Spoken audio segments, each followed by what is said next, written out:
我见过师祖。我饿了。饿了就去做饭呀。有些饿了。我也饿。谁？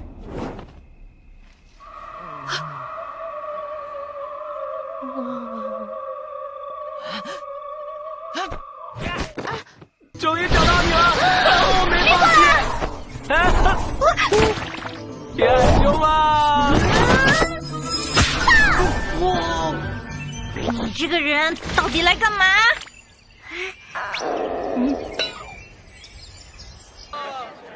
好饿。